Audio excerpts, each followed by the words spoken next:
World of Matchups is back. Wild card weekend here in the National Football League. We are back handicapping football after a 1-week hiatus of a meaningless Week 18. My name is Dexter Reid, coming to you guys live and direct from Las Vegas, Nevada. On the other side of the glass, my A1 from day number one and producer extraordinaire of World of Matchups. We're bringing in Spencer the Wiz. And this week we got a little treat coming to you guys from back east. My A1 from day one here. Ladies and gentlemen, welcome in Kelan Taylor, bringing the light skin heat to World of Matchups. Say what's up to the people, my boy. Everybody, glad to be here. Thanks for having me, gentlemen. Excited for a good weekend of football. It's going to be dope. Spencer, before we get started, let's go over for the year. You wore 120 and 113, came back from the dead, dude. I think I was like 15 games under at one point. Dude, it was pretty Spencer nasty. was like 20 games under at one point. Kudos to you, man. Well done. My second half of the year was the exact opposite. I finished at 114 and 119. So I was hoping to get to 30 games over 500, and I went completely the other way. But it is what it is. We'll see what we could do for you guys this week in making you some money responsibly. Spencer set it off with the first games today. Yeah, kind of crazy. It's weird that it's starting today. It's like hitting me now. It's hitting me. It's wild. So we have the Los Angeles Rams. They're traveling to Carolina. How bizarre is the NFL when you really think about that, especially considering how it all ended. The Carolina Panthers are hosting. They are +10 at home, so that game starts at 1:30 Pacific time. Yeah, I'm going to be contrarian. I don't know why. I don't know. I don't really have any real reason. I mean, I know they did play each other earlier. I know Carolina got the win, and that was a big deal. But, I mean, all the signs really, I guess, are pointing towards the Rams just because the Panthers quite literally limped into the playoffs. And so, on paper, this seems like an easy blowout. I mean, I think in reality, it could be like a 24 to like nothing score at halftime. Like, I think that's how bad it could be, but something inside of me says that, I mean, everybody's going to be on the Rams. I mean, this seems like one of those ticket buster games. And again, I could easily come to regret this pick like very quickly, even as it comes into halftime, but something tells me that Carolina's at home. Every time they play bad this season, they've come back and played stronger.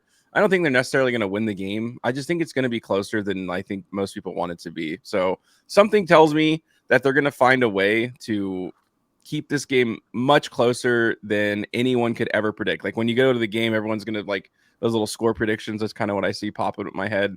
31-10, 38-14, something stupid like that. And then by the end of it, everyone's going to be shocked, I guess, in some sense.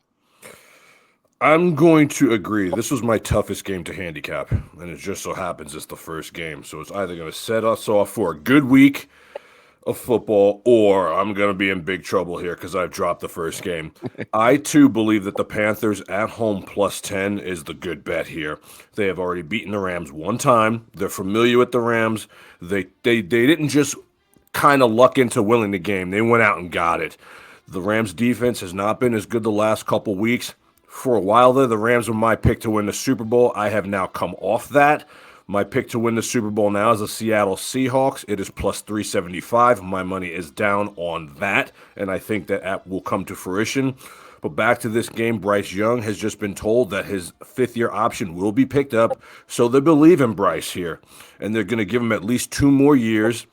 The biggest phrase to ever come out of my mouth football-wise is that home dogs pay dividends. So I can't not come off that, come off it now. Like when the chips are all, in the middle of the table, I got to stick to what I know and what I say. And I truly believe that.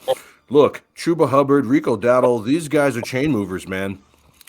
The best way to keep the other team from beating you is to keep them off the field. And I think that they're going to be able to run the ball here. I don't know if they'll be able to do it at will, but they're going to move the ball here, man. And don't forget, Ted, Coker, these guys aren't scrubs. Guys, they beat this team before. In their building, it's the same thing. They're home, no travel. I mean, Matthew Stafford is almost 40, a bad hit here, a bad hit there. Anything can happen in these kinds of games, and I don't think that people give the Carolina defense enough credit. I don't think they'll win the game, but I do think that the Rams are not covering 10 points in the playoffs. Guys, the playoffs is a different animal, okay? The speed, the plays, bags of tricks, anything can happen. Fake calls, and you're home, cushy, your family's watching. This is a big-time game for the Carolina Panthers. Give me those points. I don't feel great about it. It's not like it's my best bet, but I do think that Bryce Young plays a good game here, and I think the ground game gets going, and I think the Rams are going to sweat to have to win this game. Carolina plus 10 on my end. Yeah, I mean, I agree with both you guys. I think Spencer made a good point. This could totally be a 24-0, 38-0 kind of game if it just kind of gets out of hand. But it's just the playoffs. When I saw 10 points, I mean, that seems like a ridiculous amount. It's the biggest spread of the weekend. I think Carolina being at home is going to be huge. I think that run game you spoke about, Dex, is a big deal. So I'm with y'all. I take plus 10, and I think that plus 440 looks kind of good too, for it being a home game. The Rams have looked shaky as being a Seahawks guy. I mean, we've seen them kind of like dwindle off at the end of the season. Not having Devontae has been a big game. Has he been cleared to play? I believe he's cleared to play. I think so, but what that means, no one really knows. I mean, he may be on the field, but how effective he'll be. Not to cut you off, but is there a more mysterious injury report on any other player like there is for Devontae Adams every week? I mean, come on, dude. They should just tattoo the questionable tag on this guy because he's never 100% healthy anymore. Yeah, I think the hamstring, I mean, that could be one play, one route gone wrong, and he's gone for the whole game. So, obviously, we hope for the best for anybody. But, yeah, I think 10 points is just too much. I think so, too. Next.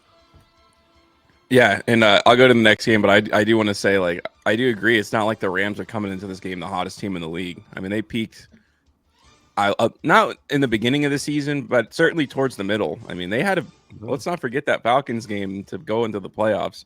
So I don't know. It does feel like I mean, let's be honest, fella, about this. The Bucs, but they haven't been the same since they lost to the Panthers the first time. If we're keeping it a buck, that's set it off. I mean, would it shock anyone, seriously, to see the Panthers win this game? It wouldn't shock me, man. They've done it before. They've proven they can do it before. Do I think they will? No, but I mean, this is the NFL, man. What you think is going to happen a lot of times doesn't happen, and crazy stuff happens in the playoffs, man. Rico Dowdle could explode at any moment. We've seen this before. Rams are coming in really shaky. They're not limping, but they're not the juggernaut that they were. If anyhow they slow Puka Nacua down in this game, I could see Carolina covering this 10, no problem. All right, let's hop over to the 5 o'clock game. Should be a good one. It's the Green Bay Packers. The Packers are traveling to Chicago, to play the Bears. I think this one was initially kind of scheduled in to be like a crazy weather game. I checked the report this morning. So right now it's sleeting. It's snowing really hard from what I saw, but they will not be actively snowing during the game, according to the weather radar. So should be a little bit more of an open game. It's not that it's not going to be frozen over or anything like that, but not one of those kind of what people call classic weather games. I hate them. So I think it's just going to be a cold game, which is good. Should see a lot of offense. The Packers are -1.5 in this one. I don't really understand that at all. I mean, what are the Packers shown? They limped into the playoffs. I mean, really just one of the worst entries or end of the seasons you could possibly have. Chicago's at home. They've been playing so much better than the Packers. I mean, we're really just going off of history here, basically saying, well, the Packers beat the Bears all the time. I don't think this is the same. I'm not even the biggest fan of the Bears, to be completely honest with you. I've been I wouldn't say one of their biggest detractors. I feel like that's a little bit too extreme, a little too dramatic for my end to say that, but I've certainly doubted them at certain key points of the season, but there's no way I'm going to doubt them here. I mean, this is going to be one of the loudest football games of the weekend. I mean, every Bears fan, imagine Ben Johnson starts off his career head coaching by beating the Bears at home in a playoff game. I mean, it's like a story that's too good not to be true. I mean, there's no way he's not going to pull out all the stops here. And beyond all of this, I don't think the Packers are very good. I know Josh Jacobs says he's feeling healthier than ever. I don't know how much I even believe of that. I do like his over catches, though. Over 1.5 catches. It was my little side bet of this game. But I'm taking the Bears with a fair bit of confidence. I mean, I didn't really think I'd feel confident about any of these games, but the fact that Bears are dogs at home against a very mid Packers team that has been not even good at really certain parts of the year, and also much worse after Micah Parsons understandably goes down with an ACL tear. To me, this one's almost even straightforward. I love the Bears here, plus 1.5. So do I, man. My goodness. How are the Bears not favored in this game? This game should be a pick'em at worst. Soldier Field on Saturday night in inclement weather, minus whatever the degrees is perfect for what this team wants to do. I think the Bears win this game outright. I think that the Bears have had opportunity after opportunity to stop being the stepbrother. And the Packers just continue to punch him in the mouth, man. And it's almost like a fairy tale story that these two get to meet in the wild card round, and the Bears are at home. Let me tell you something. Every single Chicago Bears fan in the city of Chicago is going to be at this game. There's going to be no green. This is going to be exactly what they want. They have zero excuses. They're fairly healthy. They can run the ball, and they're getting their weapons back. Rome should be on the field. Caleb, this is your shot, man. You have shown everyone all year long that all you really needed was stable coaching, and you have passed that test. It is now time to go to the next level and win a playoff game and shut everyone up once and for all and be like, look, I am who they say I was coming out of college. I'm him. And I think you get a him performance out of him tonight. I do. I think there's a couple green goblins that no one's talking about that could really cash you here. Colston Loveland's one of them. And Luther Burden's another one. Everyone's talking about DJ Moore and Roma Dunze. Guys, those guys have not been the guys that have been carrying. They have not been the guys that have been pulling the sled, dude. Colston Loveland's been eating. And I think he eats here again. And I think Luther Burden is as slept on a wide receiver as there is in the entire National Football League. This kid's a rookie. This kid's hype train is real. He blew up a couple weeks ago because I know I picked him up and inserted him in my fantasy championship. And that cashed me, and I think I'm going to stick with him again here. And R.I.P. my friend Mike the Don, who recently passed away. I promised him I would dedicate the rest of this season to him, and he was a huge Bears fan. So how can I not take the Bears here? The Packers have limped into the playoffs. Josh Jacobs' hamstring is, probably the same as Devontae Adams' hamstring. It could be one play, and he's in the blue tent. Can't trust it. They don't really have a go-to receiver. I don't trust what they're trying to do. Christian Watson's always hurt. Jaden Reed's always hurt. I know it's a type of game that the Packers like to play in weather-wise, but the bottom line here is I don't trust Jordan Love. I just don't. I know Jordan Love's supposed to be really good. I see him kind of closing his eyes and throwing the ball as hard as he can a lot of these times, and the receivers are the ones that are making the play, and he's the one that's getting the shine. I know Matt LaFleur's a great coach, but I think this is the Bears' time to shine, man. I think they shock a lot of people here, and I think they win the game outright, as they should. They are at home. Windy City beef, dogs, and sandwiches for everyone. The Chicago Bears are my best bet. Bears, don't let me down. I think you guys can do it. I think the Packers are overrated. Show everybody and make me look good. Yeah, like Spencer, when I saw the game, I mean, minus 1.5 Packers makes 0 sense to me. But as we all know, usually when that happens, that's kind of a red flag, right? But in Chicago, cold weather, the Bears' run game is just better. The defense is just better. Jordan Love is just not that guy. I've never been huge on Jordan Love. Mm-hmm. I think a lot of yip because he was behind Aaron Rodgers. He kind of got put on a pedestal being the next Packers guy, but didn't really have to put any work in. I mean, if the roles are reversed, and Caleb has been better so far, in my eyes. And another thing about a regular season, as being a Chiefs fan, you know this, the Bears have just won games. They found a way, no matter how it looked, no matter what the score was, they found a way. I love Burden. I forget the kid's name, but number 20, he seems like he's the go-to guy on big plays for Caleb. It's not DJ Moore. It's not Rome. So I love the Bears here. Kind of makes me feel weird a little bit that they are dogs, but I mean, I think you just go with your gut and good football wins. All right. Sounds good. Let's go to Sunday's slate of games, which should be really, really good. It's actually kind of a shame. So this 10 o'clock game is the Buffalo Bills are traveling to Jacksonville. Who scheduled this game at 10 o'clock? I feel like that's one of the most interesting games of the Come day, on, to be honest with man. you. I'm going to be at church watching this. Stop. This game should be Sunday Night Football. Yeah, Ridiculous. the Chargers Patriots should be the 10 o'clock game, in my opinion. Give me a break.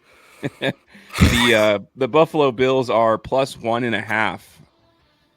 I am gonna take the Buffalo Bills here, and I don't know if Jacksonville's ready to make that leap. I mean, they overachieved this season. Let's be honest. I mean, I know Liam Cohen's really good, and I know I would say we all excited. I mean, we're not all Jacksonville fans, but I think we're all pretty pumped to see what was going to happen here. You know, Liam Cohen was really just like one of those guys coming out that was highly coveted by everybody in that coaching cycle. So we all had a lot of confidence in him.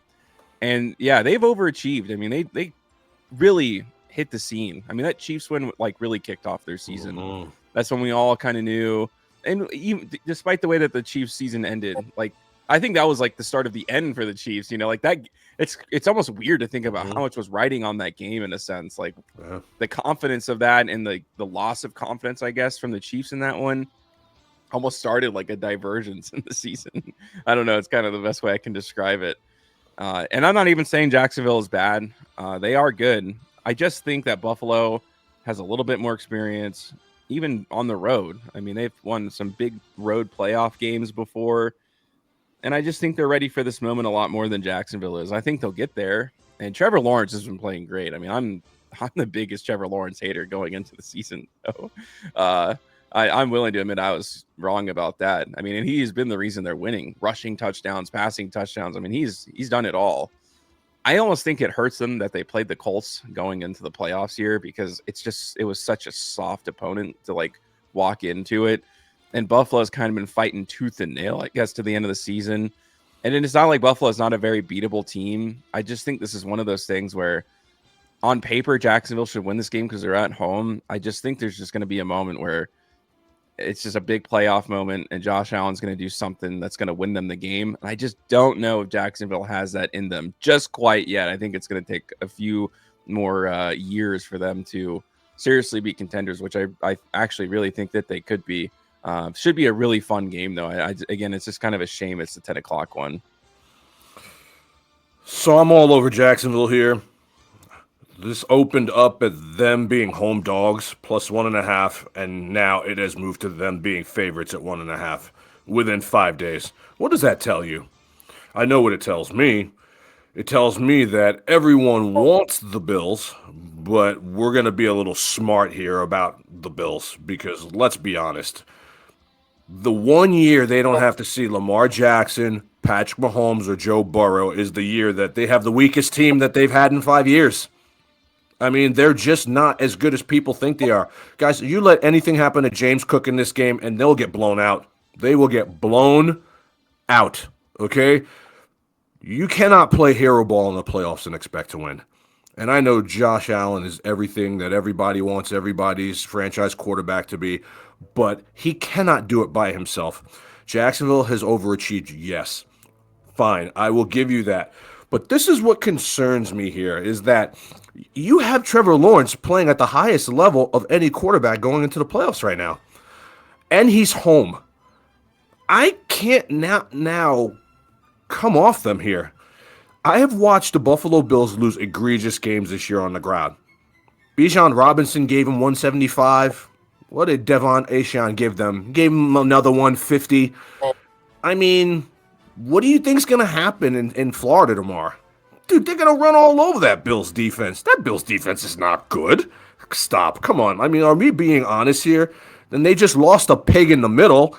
I mean, you can run all over the Buffalo Bills. And yes, they have good players. Teron Johnson, AJ Epinesa, Matt Milano. These guys they're not your mama's defensive players. They are very good players. However, they don't stop the run, man. And what does Jacksonville like to do? They love to run the football. Trevor Lawrence is good for a tutty in this game on the ground. And I have watched them beat good teams all year. They beat the Chiefs. I don't care what you say. The Chiefs are still the Chiefs when they played the Chiefs. It was under the lights. They went into Denver, and undressed Sean Payton. Liam Cohen, to me, is coach of the year. Trevor Lawrence is always going to suck, but we're going to sandwich this really good year in here, right? And it's going to keep him on the field and keep him in the mouths of NFL pundits like me for years to come, because this is his moment, and I can't take it from him.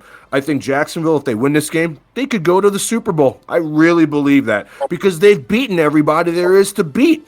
I don't care that they've overachieved. They get the dubs. And so for those reasons, I'm taking Jacksonville here to win this game by at least 3 points. I just don't believe in Josh Allen in the playoffs, man.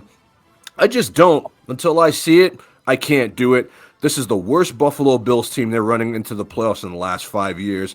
And if they can't stop the run, they can't win this game. To me, Jacksonville wins this game going away. At home. Duval. Yeah, I feel similar as that Bears game. I'm just going to take the Jags because I haven't seen anything from the Bills that makes me think I should take them. We all love Josh Allen. We all know he's Superman. We know this guy's talented and gifted, but in the playoffs, he's similar to Lamar. He just finds a way to lose games. He's white Lamar.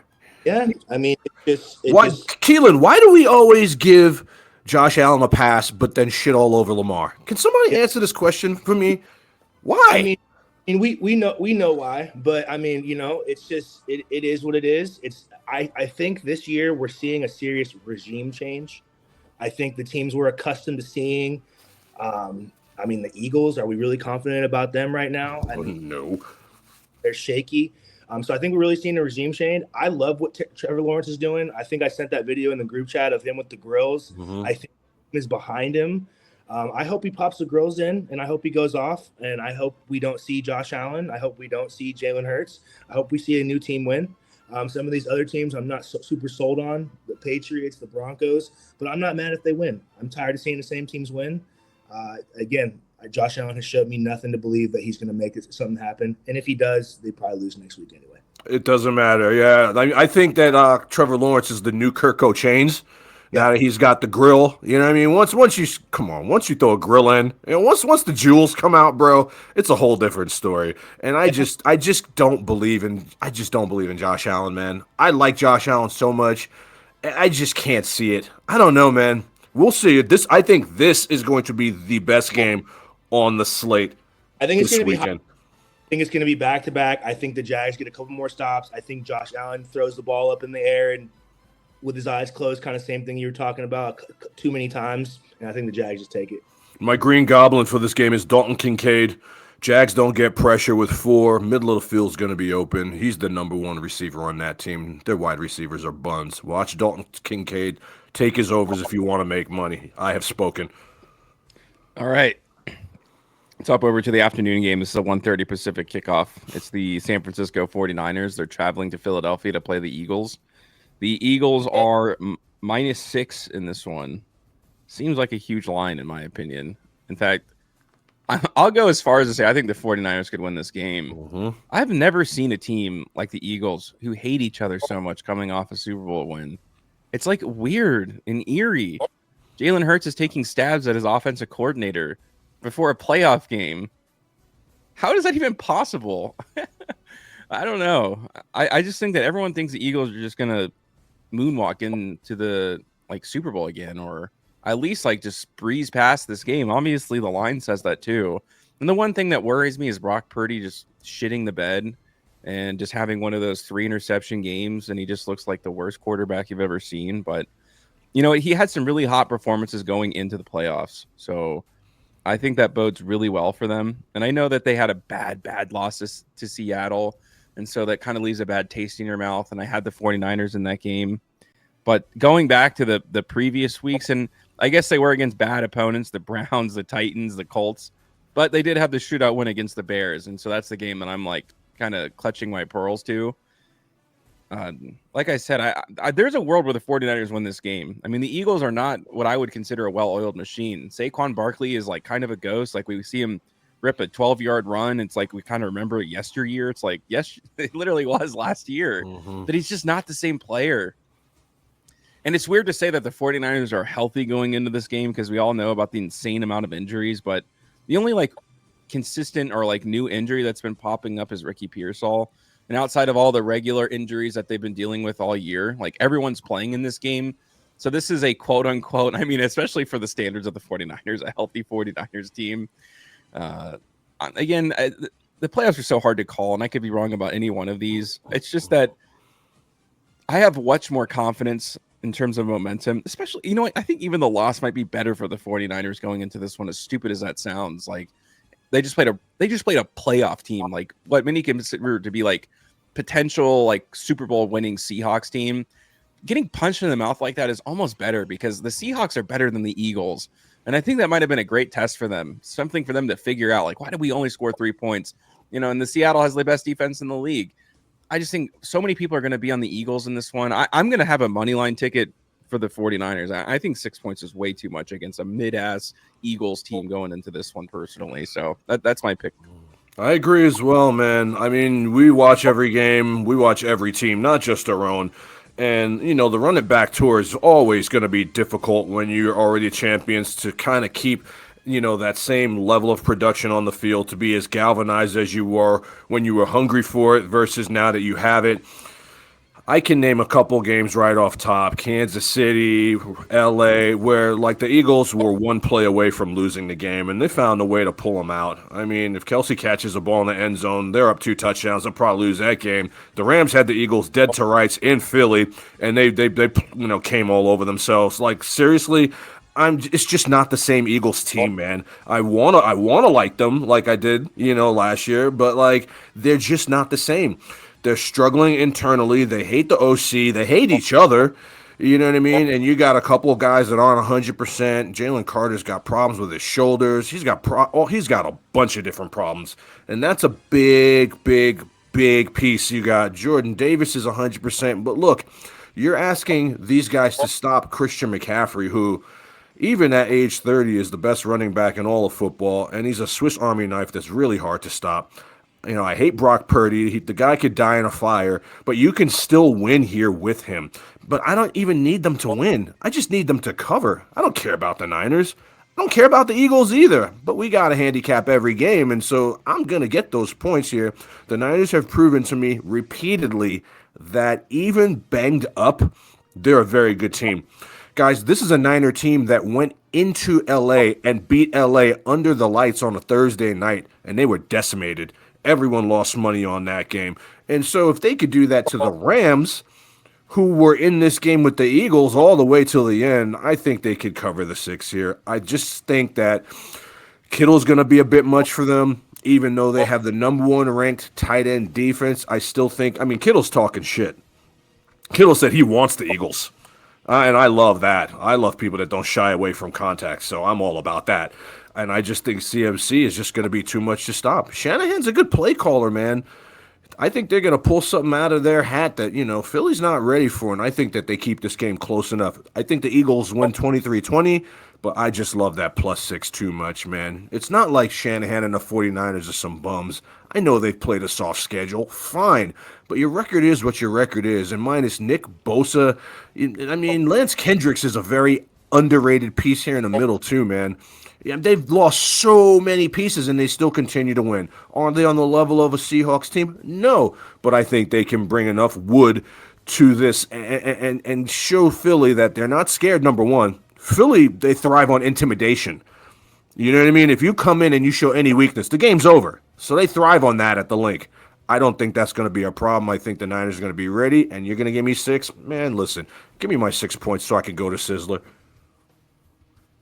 Yeah, give me the 6. I mean, first of all, we're talking about Jags, Liam Cohen. We have to give Kyle Shanahan some credit. I mean, what team, the amount of injuries, being a Seahawks guy, watching this team. I mean, you said Nick Bosa, you said Kendricks, Fred Warner, arguably best linebacker in football.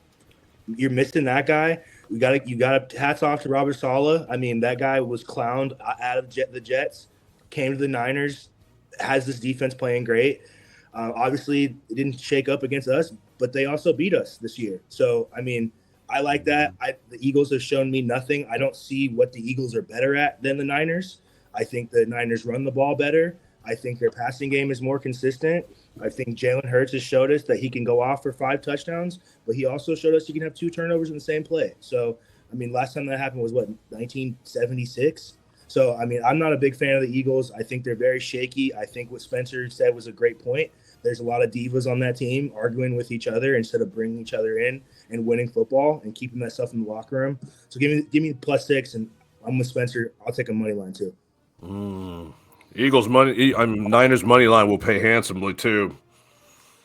It's. I'm gonna have at least one separate ticket for it. There's no way. You gotta. Like, no one feels confident about Philly, not even their own fans. Yeah. Last game of that Sunday. It is Sunday Night Football. It's the New England Patriots. They are hosting the Chargers, and the Patriots are -3.5. I've been going against so many dogs that it kind of scares me. But in this case, I'm taking the home team. I don't think the Chargers are very good. And the other huge factor in this one for me, it's going to be raining. If you look at the weather, it's nasty out there in New England right now, and it's cold. If it comes down to running game, it's a pretty easy choice for me. Even Ramondre Stevenson was just killing it, and I know they're one of those young teams, and so I'm kind of going opposite of what I just talked about with the Jacksonville Jaguars game. But in this case, I just don't think the Chargers are very good. I think that's the problem. They were 11-6. This is like the same Chargers team that we see in the playoffs every year. And plus, Justin Herbert is just not 100%. And that's all that kind of matters to me, too. And it's not, to be honest, it's not like the run game for the Chargers is bad. But Omarion Hampton came back from injury. He's already hurt again. He's got an ankle problem. I know he does plan to play, but if I had a fully healthy Omarion Hampton, I might feel different about this one. But the fact that you have the kind of this two-headed monster going on in New England that no one can seem to stop, like, gives me a lot of confidence. I feel like they're trying to bait you because of the hook. Like, oh, come on, it's the Chargers. It's 3.5. We have seen the Chargers get embarrassed, okay, by the Washington Commanders. It's like, this isn't a team that I feel is just going to make a big playoff run, at least personally. I don't have a lot of confidence in them. They don't really have those signature wins throughout the season that really do anything for me. I think New England's going to hit a wall really hard at some point in the playoffs just because they're just not ready for the moment, and it's all very new to them, and like everyone just kind of thinks they're going to like just keep going because they are the Patriots. But in this game, they're at home. It's going to be pouring rain. It just seems like a Mike Vrabel game. It doesn't seem like a Harbaugh game to me when I think about it like that. So, and I know the Chargers have a good defense, and so I guess things could change. It's a young team. I just think this is one of those games where everyone's going to be on the dog because it seems too obvious because you get the hook. I think that's the reason why I'm taking the Patriots even more. I think overall they're a better team, and I think they have the better run game, and I think it's going to be all the difference in a weird game like this. This is a tricky one for me. I bounce back and forth with it. I like the Patriots, but there's something about that 3.5 that worries me here, man. I could see the Chargers winning this bet on the hook. I'm going to take the Chargers here on a pull and pray. I mean, I know New England's had a great season, but I haven't been really impressed by anything that they've done, honestly, man. They have as many wins over teams over 500 as the Las Vegas Raiders. That's what I'm saying. I mean, they lost opening day to the Raiders. They've lost to some of the worst teams in the NFL. They just don't do it for me. They've had a nice year because they've had a really soft schedule. I'm not in love with anything that they're doing. I do like Drake May, but there's something about this game that worries me, and I think that if the weather isn't clement, honestly, that benefits the Chargers because that takes away what Drake May likes to do, and that's throw the ball. Wet balls, tip drills, fumbles, strip sacks. That stuff is all on the table for both teams now if it starts raining. Conversely, I think the Chargers' defense is pretty damn good, man. And correct me if I'm wrong, but as you were talking, Spencer, I have, like, in my head this film playing of just Ladd McConkey shredding the Patriots. When did this happen? Was this a playoff game? This has happened recently where Ladd McConkey had career catches and yards versus New England. I'm almost positive. If you guys can find where that is, it's happened somewhere recently because McConkey's only been in the NFL 2 years, right? 3 years. And so I think that that's on the table too. I know Justin Herbert's kind of banged up, and I know the offensive line is playing with backups. I get all of that. But if you can run the ball, you can stay in this game. And they can run the ball. And they can play good defense. And they've been coming in fairly hot. I just think that this could be a letdown game for New England here. Dicker the kicker can kick from anywhere in anything. I think that matters. I think when you're looking at field goals to potentially win you games when you got to have it, there's nobody besides Brandon Aubrey that I'd rather have. I mean, besides, him than Brandon Aubrey. It all adds up to the under here for me. I think the under's the big winner. I just don't trust the Patriots. Stephon Diggs is choking bitches. Like, come on, what are we doing here? Yeah, that's true. You man. know what I mean? Like, story. dude, put Tony Jefferson on Hunter Henry. You know what I mean? Their defense is going to come to play here. Guys, look. The Los Angeles Chargers know they don't have another Jacksonville in them. They don't have another Houston in them. If they go out and they make a mess of themselves here in the playoffs, Justin Herbert's not going to live this down. He already has the He's already stamp. won the Super Bowl this year, so He already has the stamp on him for being the most choking quarterback in this playoffs right now. They need this game. And Herbert's got a great coach. Okay? It's not like they don't have a great coach. They got a great coach. He's going to have those boys ready to play. The travel, none of it matters to me. I'm going to take Justin Herbert and the Chargers here plus 3.5 because simply I think that the New England Patriots will kick a game-winning field goal and you'll lose your money. Yeah, this is the most boring game on the whole slate. I mean, there's just nothing about this game. I am so against the Patriots, so against the Broncos. Nothing excites me about these teams. Ladd McConkey had 8 catches on 10 targets for 94 yards and 2 touchdowns against the Patriots in the 28th of December of 2024. I think the cold weather hurting that left hand of Justin Herbert is something that we are not talking about. I think it's a big deal. Knowing that especially when you have bone injuries in cold weather, obviously he's going to have the glove on. Obviously, those kind of things. I think Henderson and Stevenson run down the Chargers' throat. I think the Chargers do have some really good guys, Derwin James, Khalil Mack, that are good football players. But I just don't see how the Chargers win this game. I'll take the 3.5. I'm with you, Dex. I think this is going to be a 3-point field goal end of game situation. But I also could see the Patriots just blowing the Chargers out of the water. All right. Last game of the weekend, kind of a bummer. It really bums me out, but it's the Houston Texans. They are traveling to Pittsburgh to play the Steelers. Steelers are +3 at home. I like that. I know the Steelers are just the poster child of getting destroyed in the first round of the playoffs every year. I mean, it's an annual tradition. My buddy's a big Steelers fan. I think in the last 5 years, we have watched that first round exit together. I'm going over there on Monday. It's like, it's right by his birthday too, and so it's just funny. Like now, and I feel bad for him. I mean, not really. I hate the Steelers, but you know what I mean. It's just like this funny thing that we do every year. We a few years ago we watched it at Disneyland. It's just one of those things. It's like that. It's just that Steelers first round exit game, but I feel it's different this year. It's going to be the story of the defensive line. I mean, whose defense is going to get a turnover, and so it's kind of a coin flip, really. Will Anderson. I like over sacks in this game. If it's set at 5.5, I would take the over in that one. Also, it's going to be raining. I mean, it's going to be an ugly game. I just looked at the forecast. It's going to be a nasty game, weather game too in Pittsburgh. I don't know. I mean, if I'm taking a coin flip, I'm taking the team with plus points, especially the one at home. I mean, the Houston Texans have overcome the most garbage offensive line that we've seen, like one of the worst. I mean, the Raiders have the worst offensive line in the NFL, but the Texans certainly are up there, and so we've seen the Steelers get crushed at times, although they've really kind of hunkered down quite a bit. We're not seeing Aaron Rodgers on the floor too much as of recent.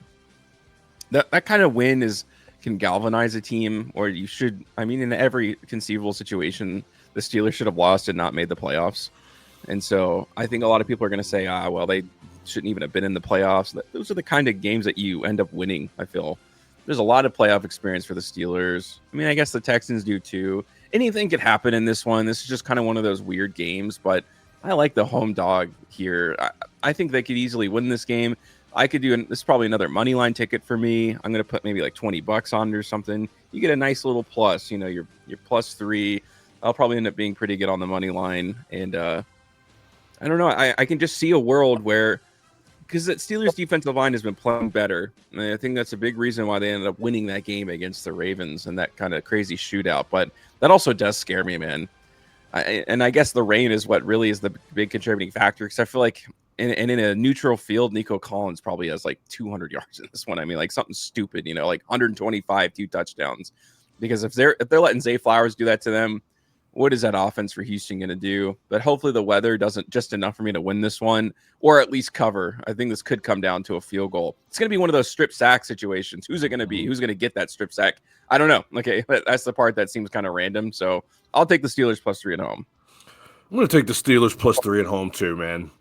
They, first of all, don't belong in the playoffs, so they got a gift. And a lot of times when you get these gifts and the coaches and the front office recognizes what it is, you're now playing loose. You're playing with house money. Guys, we're not even supposed to be here. We're supposed to be in Cancun right now.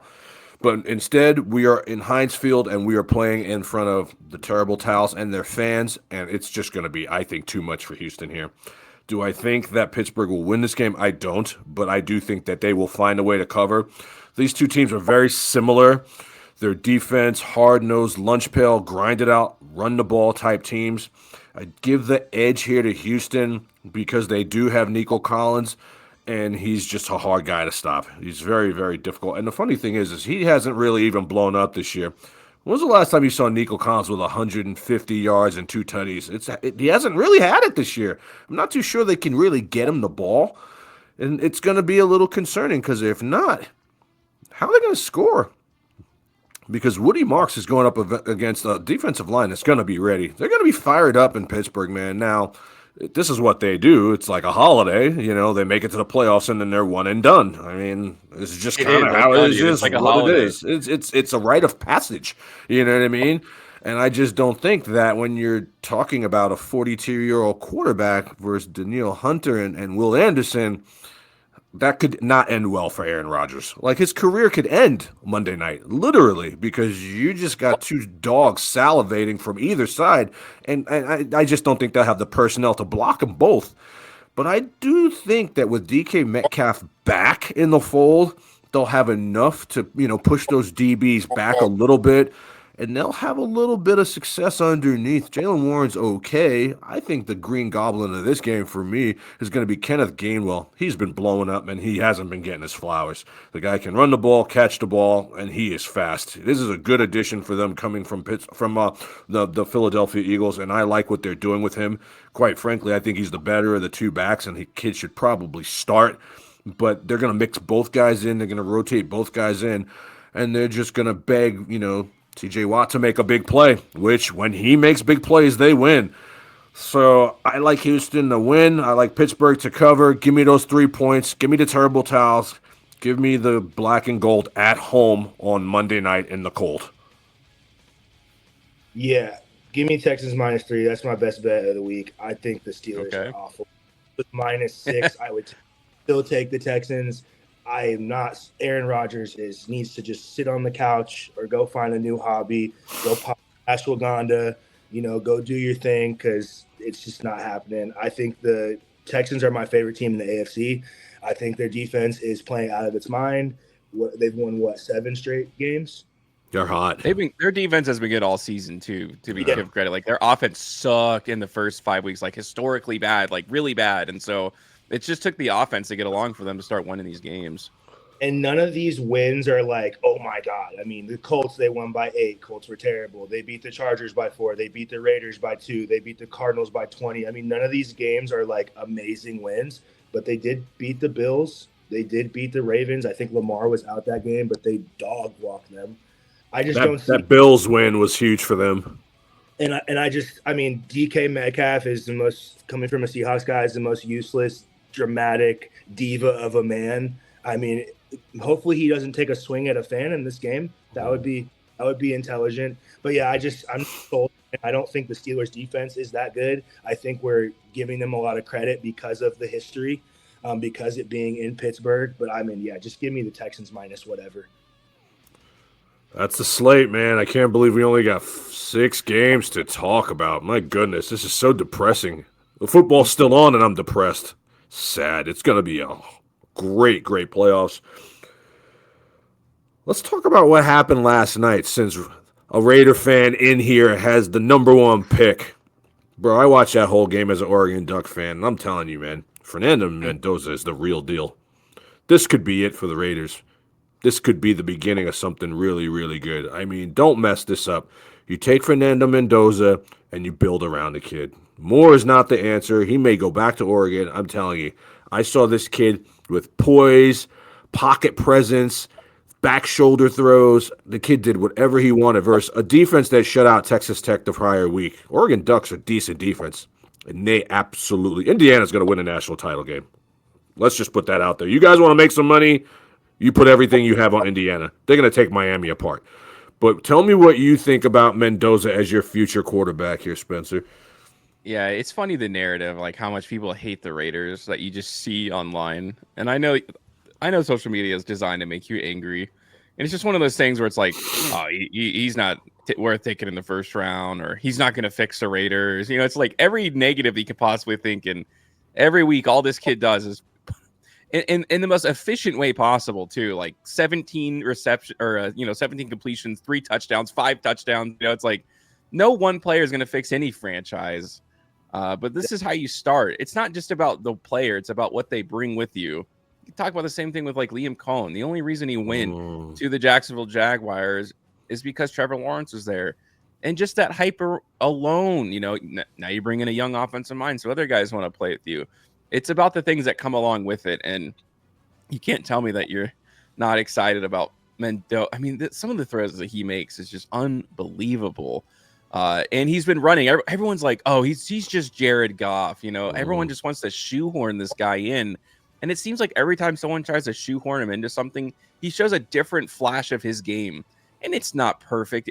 That's the other thing. Hey, like, oh, don't want to show this one on the scouting report. It's like, dude, this is a college kid. You know, it's like, what is he not going to make mistakes? You know, it's like, I'm not going to say it reminds me of Joe Burrow's run with LSU when they just like, you know, just skipped and danced down to the national championship.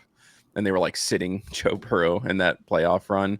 But he's doing it with guys that aren't even considered, you know, 4- and 5-star recruits. I mean, he is he's making these guys just look like, I mean, he's making them not even look like, he's making them the best players in the country. And it's pretty obvious that he is the best player in college football right now by a pretty large margin. And he's going to get some of his teammates drafted by proxy. Like that is how good he has been. So it's just so exciting, man. I haven't felt excited about the Raiders in like 20 years. The one run that they had with Derek Carr before he snapped his leg, I would say that was the last time I was like actually excited. And after that, like they make me feel nothing. I watch every game, I watch every snap because I'm a crazy Raiders fan. But I would say, like, truthfully, internally being excited, like this is the first I've been excited since that playoff run that the Raiders had. I went to that disgusting game last Sunday. My friend got me into one of the Coca-Cola suites, and I'll tell you, man, it was poorly attended, number one, because both teams are absolutely horrendous. But what I noticed while I was there was the amount of Mendoza signs. I saw quite a few silver and black Mendoza jerseys. And, you know, I'm not saying that this is going to be the Vegas Raiders Patrick Mahomes, but this is going to be the closest thing to it for them. This could be, seriously, especially when you have Tom Brady kind of just laying in the cut, you know, dropping little gems of knowledge here to the GM and the owner. This could be a turning point for the Raiders here, man. I mean, this could be the type of thing where, like, all of a sudden in 3 years, the Raiders are, like, in the AFC Championship. I mean, they got the building blocks. They just need a little bit of help on the lines. I mean, Mendoza to Bowers. Ashton Genty's not going anywhere.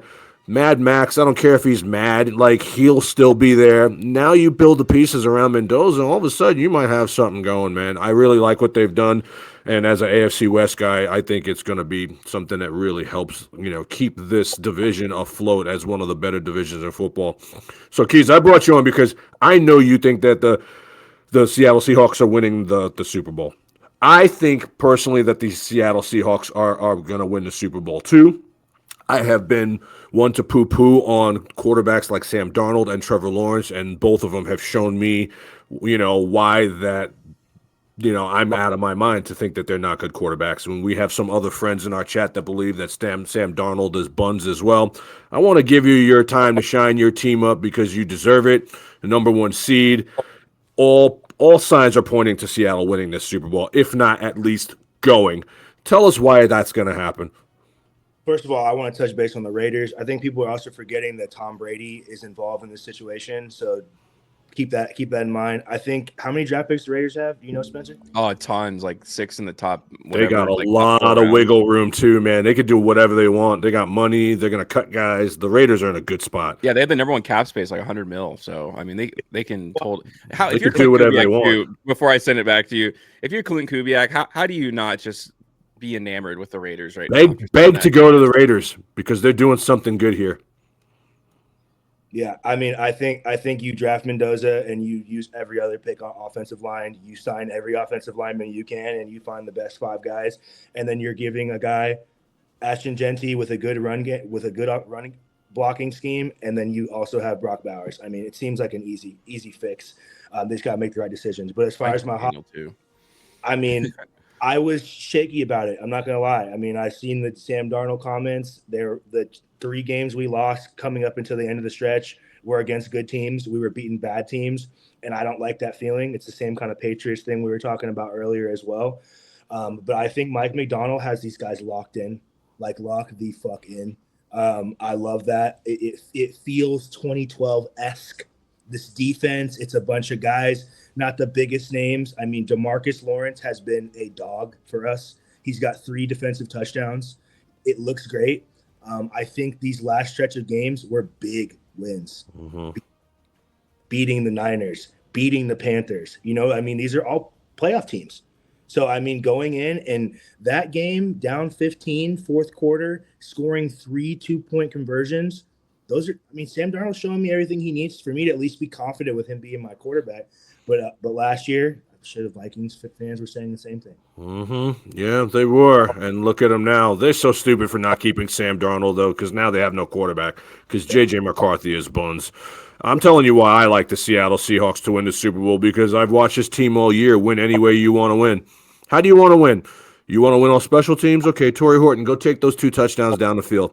Oh, you want to throw the ball 50 yards downfield and score? Okay, JSN, go catch that ball and score. Oh, you want to run the ball with Charbonnet? You want to run the ball with KW3 inside the 5, inside the 10, inside the 50?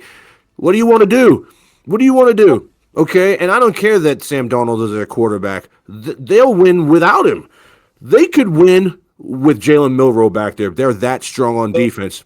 They really are. And Devin Witherspoon's a dog. Don't go over the middle because you're going to lose your life. I mean, scoop and score, pick 6. What do you guys, how do you want to win? How do you want to win? And you don't see that very often from teams going into the playoffs as 1 seeds. Normally, they just have a lot of different wins because they've outscored the other opponent. This team can beat you a plethora of different ways. And I think in a big spot, let's be honest, the 12th man is back after losing like 9 in a row at home. They're back. They're back, guys. And it's a very difficult place to play. And if anyone that has to go there, Niners, it doesn't matter. The Rams, you've just seen what happens in big spots under the lights in Seattle. They're not going to lose that game, guys. And I know their offense is just so vanilla. Guys like A.J. Barner, you're like, what? Who? What? Like, dude, they produce. They produce. And it's plus money right now. You know what I mean? I went to South Point and got my slip. It's plus money right now for the one in the Super Bowl. You're stupid if you don't at least consider it. Almost 4 times your money. And hey, again, I just, it feels very, the Seahawks, last 3 times we went to the Super Bowl, hey, the Pope got reassigned and we went to the Super Bowl. Okay. Things repeat. Russell Wilson, look at what happened when he left the Seahawks. It was just a system. We followed a system. This is what John Schneider wants. It's not about one guy. Doug Baldwin, Tyler Lockett, Jermaine. I mean, these guys were not screaming, oh my God, Doug Baldwin, but they got the job done. Just guys, but they get the job done. You know, they get the job done. Spencer, who's your pick to go to the Super Bowl? Let's put it on. What's your matchup? Let's get your matchups on paper. My matchup to go to the Super Bowl is going to be Jacksonville, Seattle. I'd say if the 49ers win this game, they're going to the Super Bowl. Wow. I think they win the Super Bowl if they win this game. Wow. I think it catapults them. That's plus money all over the place. I think they would be the most well-oiled machine, like well-coached, because everyone else, like no one really sticks out other than the Seahawks in this one, to be honest with you. When you even look at the entirety of the playoffs, like the Broncos are the most beatable team I've ever seen in my life. Bo Nix could throw a pick 6 and ruin their entire playoffs. I could see that in a moment. he gets lucky a lot of the times with some of these throws. I just think Kyle Shanahan is due. I mean, I could see a 49ers like Buffalo Bills Super Bowl. I mean, I think there could be teams that just make runs because they just have more experience than everyone else. I think playoff experience is so huge. I know like all these newcomers and everyone's so excited. It's like we forget about these guys who have been like at the doorsteps of winning Super Bowls and haven't. There's never going to be a better opportunity for both the Bills and the 49ers to win one. Like never again in the rest of these guys' careers. And I know the Seahawks could easily win the Super Bowl because they're plain and simple, they're the best team in the playoffs. And so that's just not always how the Super Bowl ends up shaking up, though. So best team doesn't always win, for sure. My parting shot is going to be this, man. And I said it earlier, and I'm doubling down on it. Guys, I don't want to hear another word from Bills Mafia and Josh Allen if they don't win the Super Bowl this year. Seriously. Not a word. Don't come flashing your colors. Don't come in my inbox talking your nonsense. This has nothing to do with the fact that I'm a Chief fan. We're talking NFL, X's and O's here. You have no Lamar, no Patrick Mahomes, no Joe Burrow, and all you honestly have to do is walk past Trevor Lawrence here, and you're going to find your way to the Super Bowl. It's just that simple because I think you'll beat everybody else. I think this is going to be the hardest game for the Bills to win, and if you cannot get this done, especially if you are one and done, Josh Allen, if you are one and done, dude, it's time to get divorced because marry Josh Allen ain't it, bro. It ain't. Marry Josh Allen ain't it. I need single banging girls. I need that. That's what I need. I need OnlyFans Josh Allen. If you lose this game, dude, go home and pack your stuff because you will never in your life get another opportunity. It will never be like this again. For all you Buffalo Bills fans, you better pray, cross your fingers, and hold your cross that they get this job done. Because if they don't, I'm coming with the flamethrower. Believe it. Parting shots, Kelan. Go Hawks. Nothing else to say. There it is, folks. World of Matchups constantly bringing the heat. We will be back next Saturday. I think we'll bring you back too, Kelan, if you'd like to come back. We appreciate you having on sharing your insight. It's been fun having a 3-box on Saturday. And as always, we talk about gambling responsibly, guys. Again, we're just a bunch of regular dudes, man. None of us are balling. You know what I mean? Like my account might have a couple zeros in it, but like we're not out here trying to like buy Ferraris. Like, please. People talk about drinking responsibly, and we never really talk about gambling responsibly because it's just so much fun, and we're all enamored with the NFL. But, guys, don't let yourself be homeless behind this game. Balls bounce weird ways, man, and don't pawn your wife's wedding ring to do it because at the end of the day, it just ain't worth it. It's just a game. We do this for fun, and hopefully the things that we're saying can help you. On behalf of World of Matchups, I'm Dexter Reid. On the bottom is Kelan Taylor, and on the top is mine, A1 from day one. Best producer out here. Ladies and gentlemen, Spencer the Wiz. We'll see you guys next week, man. Enjoy the games. Good luck. And go Jacksonville. See you guys. See you guys next week.